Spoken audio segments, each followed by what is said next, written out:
I'm good, man. How's it going over there? You're on the East Coast, right? How's everything going over there? Great. Sun's out.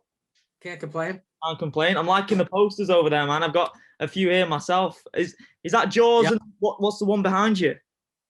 it's Jaws 2. Jaws. Oh, he's got a Jaws themed room. Yeah, and Yeah, that was the the teaser, I think. Awesome, awesome. Well, great to have you like, both. Yeah, do I? Of course I thank do. you. Of course I like Jaws. Yeah, it's one of the all-time classics. In terms of what you've done with Red River Road as well, you take a lot away from the tension building in Jaws. Just for you guys, how crazy of an experience was that filming a film with your family? And was it just a case of, well, we've got all this time together, we might as well make something productive out of it? It was kind of that. Yeah. We had another film scheduled to shoot in September of last year. Yeah. Much bigger budget, cast, and we just knew by June it wasn't going to happen. There was just no way we were going to be able to pull it off. So, but we kind of had the suspicion in March when they first locked down. So this was sort of my backup plan, my plan B. Like, well, if we're not shooting, I want to shoot something, and that was kind of this to. And then it was a little. The film that you're referring to, the bigger film, is it the Tuna Godess? Is that the one that you're talking about? Yeah. And Jade, you're a producer on that as well. Is that the case? Yeah, I'm co-writer of the screenplay. I actually wrote a stage play called The Tuna Godess. Okay. We had started working many years ago as a screenplay. It got shelved.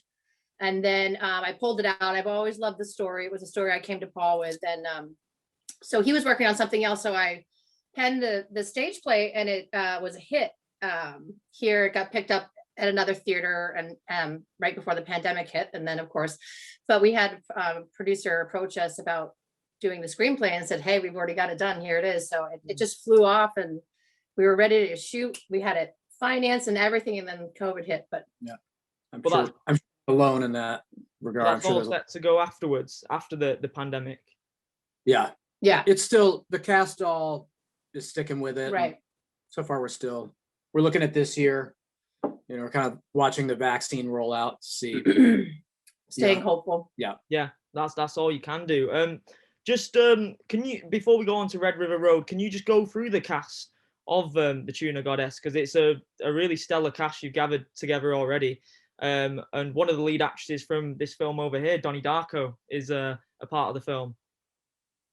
It's funny that you say that, because that was the first time I saw Jena Malone.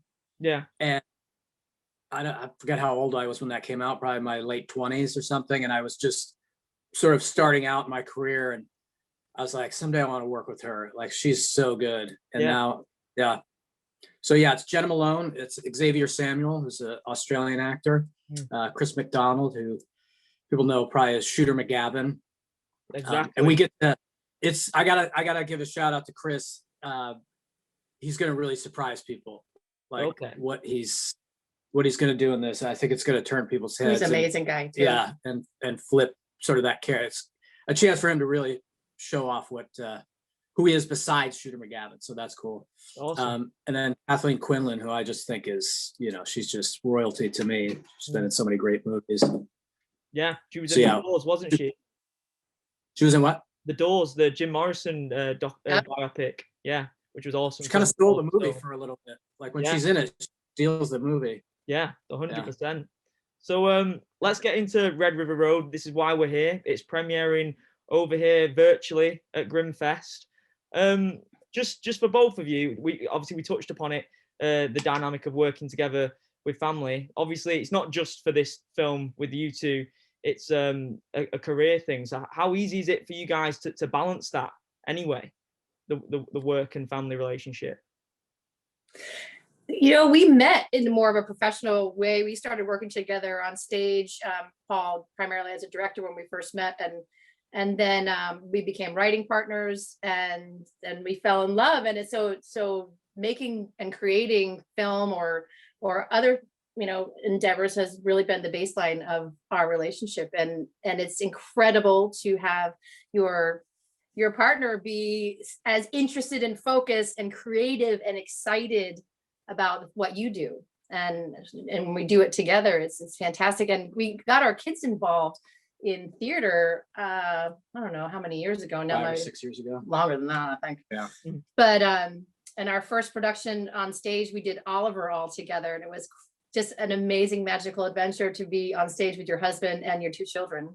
Yeah. And they stay at it. They stay at it too. They're not as impressed with the movie making. They're like, oh, that's great. That's great. Oh, we have another interview. That's great. But I was like, you guys should get involved in this. You guys are amazing. Yeah.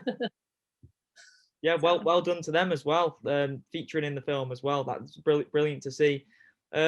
Just as well for you, Paul, again, for you both, actually, just the nature of the way how this virus spreads through the internet. Where did the idea of that come?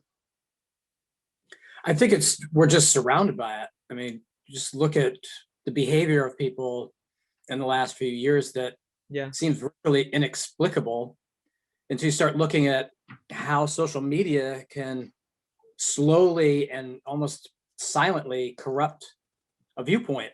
100%. Yeah. So I think it's funny because we ran into this so quickly, just trying to get the movie off the ground. It was a case where I didn't really question. There wasn't a lot of time to really reflect on, like, well, what am I writing? What is this? I just sort of let it come. And then in putting it together, it was like, oh, so this is really on my mind. Like the fact that we're locked down is, that's part of it. But I think I was more interested in this other aspect where even though we're physically isolated in a lot of ways, we've been isolated from each other for a while now without even noticing. How easy is it for you guys to balance different hats in the filmmaking business? And I know, Jade, you mentioned that you're a screenwriter on Paul's next directorial feature, and then you both starred in Paul's film here. So there's a lot to balance on your own projects alone, and then on other people's. How do you go about doing that? I'm guessing it's just a pure love for the business. That's pretty much it. I would say obsession. Yeah. They were a bit obsessed. And The it's healthy just obsession, though. changing the hats too. Like, what am I doing today? Okay, well, today I'm producer.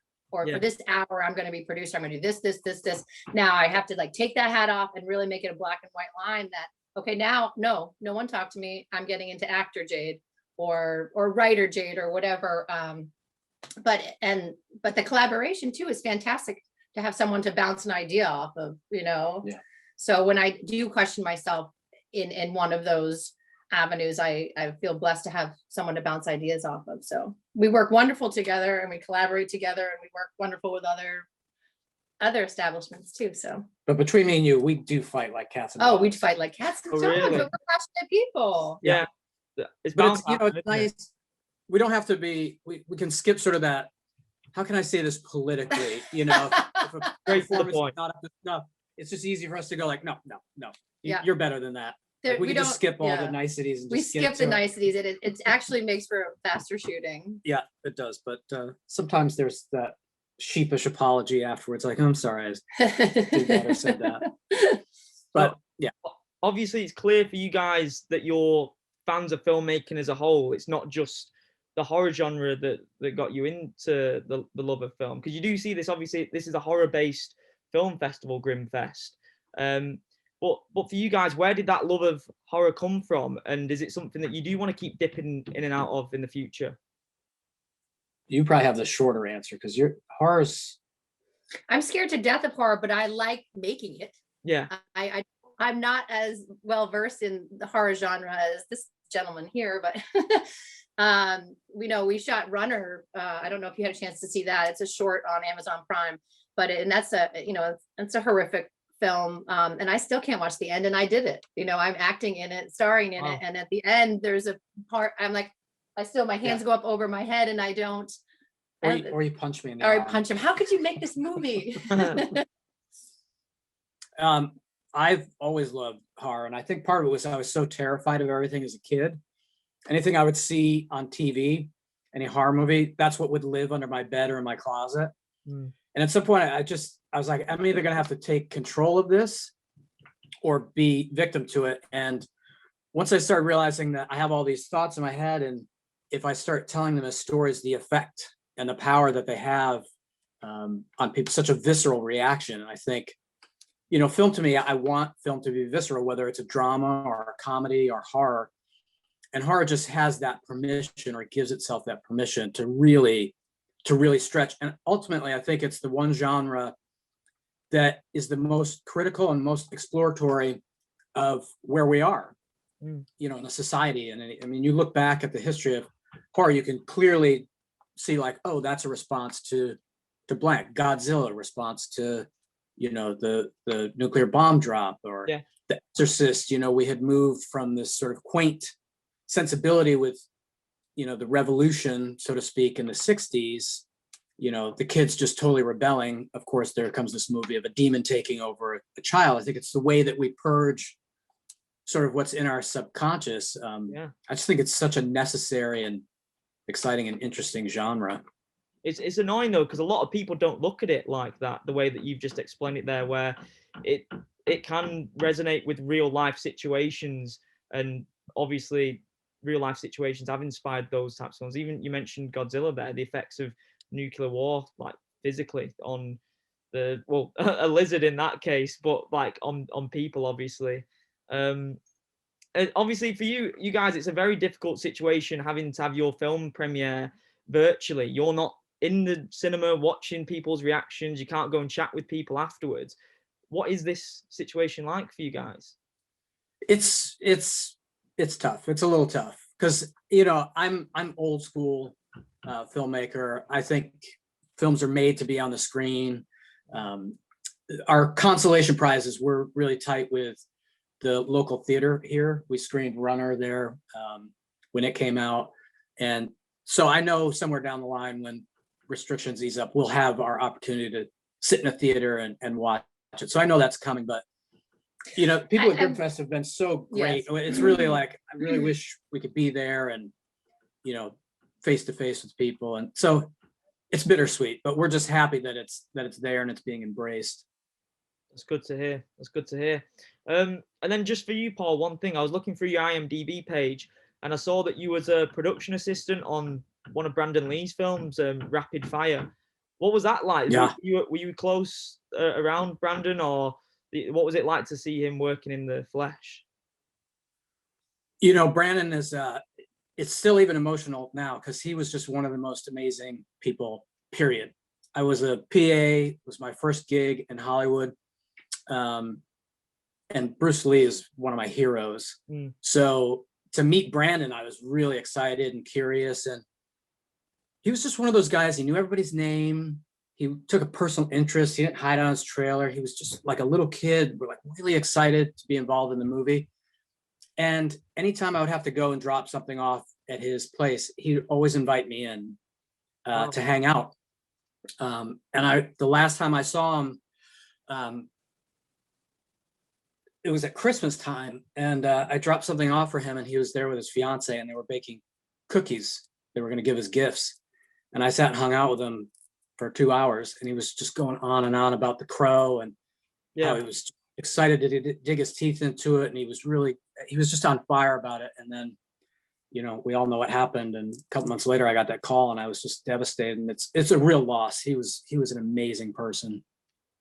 Yeah. Well, I mean, I grew up on like Legacy of Rage, those sorts of films. I was getting the VHS tapes handed to me when I was too young to understand what was happening. I watched The Crow when I was very young. And then all of a sudden the Brandon Lee section in the video store just kind of stopped. And obviously my dad had told me what happened with that. And it was a real shame because it was before he's even touched the surface of what he was capable to do in the film industry. And he showed so much potential to maybe even exceed his father. Yeah. I remember going to see The Crow opening night in LA at the Mann Chinese Theater. Packed. I mean, just packed in there. And literally every time Brandon opened his mouth or did anything, the entire audience just roared with applause. So that was really uplifting to see. There was just so much promise there, and it really was literally cut short. It's a tragedy. And then you mentioned that experience of going to the theater and experience a film in person as a communal event. I just want to know, obviously I'm guessing you guys have been such cinema lovers, you've been thinking over in your heads the best cinematic experiences you've had in the theatre. If you give me like a top 5 best in theatre experiences, whether it's a specific film or film scene, I'd be really interested to know both your opinions. Okay, how much time you got now? Yeah, let's go. Okay, I'll go in chronological order. So the first one is Towering Inferno, which I was probably 5 years old. My parents' babysitter canceled at the last second, and they were like, they sat me down. We're going to take you to a movie. It's a grown-up movie. You're just going to have to sit and be quiet. You think you can do that? Sure. And it was the first time I had seen a blockbuster movie. Like there was literally a line that wrapped the block in my small town. I'd never seen that many people in one place. And as a little kid, I was like, what is this? And then of course, the movie is this spectacle of, all-time great stars and disaster. And that was the moment that clicked. It was like, whatever this is what I'm going to do. Like, this is magic. This is pure magic. Okay. Second one was Jaws. Yeah. My parents were not going to take me to see it. I was 7. I begged them all summer long. And I finally said, if I miss it in the theater, I'll only ever see it on TV all cut up. And they were like, he's at 7, he's that savvy. We should take him. And I get in there and I'm so excited to be there. And then the lights go down and I had that like, oh shoot, what have I done? And was just terrified and mesmerized. And then I think Aliens, the first time seeing Aliens was I was so drained by the end of it. Like it was such an experience. That stands out. Die Hard, the original Die Hard. Yeah. I think the scene on the rooftop where he jumps, I think I literally did a backflip in my seat. I was so into the movie. And then probably Platoon. Wow. Yeah. I remember the lights, just sitting through the credit crawl because I couldn't move. I was so blown away. And the lights came up and I got up to leave, and the theater was still packed with vets and their spouses. A lot of them were very emotional, and I was like, whoa, this is what cinema can do. It's incredible. Wow. Well, let's try to top that. I'm not going to top it. He's much more of a film buff than I am. He knows a lot more. I think if I'm just going to talk about personal experiences, I've always been moved by action. And so I'm not going to go in any particular chronological order, but I think the first time I saw Close Encounters, I was absolutely blown away by just the scope of and the vastness of what film could give you. We were talking about this not too long ago. Seven Samurai, one of my favorite all-time movies. The first time, I'll never forget being in the theater, the first time I saw The Matrix. Wow. Was just groundbreaking. Like this is how all cinema will be from now on. It was crazy. Yeah. That was a collective jaw drop for sure. When Trinity jumps up, it was like never anything like it at the time. Not that I don't love and respect all film genres. I'm just talking about that's when my heart just went, leapt out of my chest. Jurassic Park, the first time you see the dinosaurs, just like that movement of just reality into non-reality into reality, just like that was. And I think for me, the last one that just blew me away was Avatar. I think I saw it about 10 times. That there as well, just there. Yeah. I was gonna say, anytime Cameron makes a movie, that's pretty much. And T2, you want to speak of Terminator 2. Yeah. But that's what I'm drawn to. I love action and suspense and that sort of thing. But I love all genres of movies. Yeah, I'm so jealous of you guys that you've had those experiences in the theater, because like I'm 24, and probably the first time of when I had that experience where it just sort of clicked for me of the amount that goes into a film in terms of cinematography, performances, the whole scale of the project was The Dark Knight. I remember that whole day as anything. And that completely changed the way I looked at cinema and made me really want to work in the industry in some capacity. Don't they have cinemas over there that show older movies? Yeah, we did. Well, not specific ones, annoyingly. Like when we had like an easing of lockdown over summer, so to get the cinemas back up and running, they were just showing old films. So they were showing like Empire Strikes Back, Pulp Fiction, so stuff like that I'd never really had the opportunity to go and watch in the cinema. But obviously I've seen them before, so it's not the same as going in completely blindfolded and not knowing anything for the first time. But I don't know about you guys, but I can't wait to get back in the cinema and just have a full slate of blockbusters, independent movies, everything. I can't wait. Yeah. I don't eat popcorn unless it's at a theater, so yeah, I'm over for a buck of popcorn, and yeah, I'm with you. I'm ready for it to bounce back. Yeah, I mean, hopefully by the time your next film comes out, hopefully we can have the premiere in person and can come along to that and meet you guys face to face and just nerd out about movies.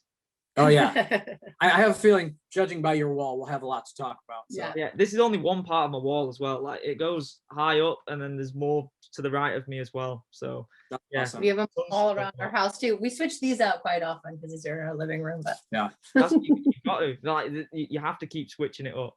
Yeah. If you can give fans that maybe aren't aware of Red River Road a reason to watch the film, why it's different to anything that they've seen before, or why it's relevant to the time right now, what would you guys say? I would say it's, on the surface, it's a pandemic movie shot by a family during lockdown. It doesn't sound that enticing, so I would say give it a try. I think you're going to be surprised at what's in there. I think it's going to be more than that sort of description implies, and it's definitely a movie for people who like to be challenged a little bit, something a little thought-provoking, as well as entertaining and hopefully scary. Hopefully we get a jump or two out of the audience, but I think it's a satisfying journey. It's an emotional thriller, ready, that warrants attention, I think. Yeah. I really appreciate both of yours time, and Paul, I've got your email, so whenever you guys have got a new project or anything, I'll get in touch and we can do this again, because I've loved just nerding out about films with you both. Oh, totally. I'm down for nerding out anytime. Awesome.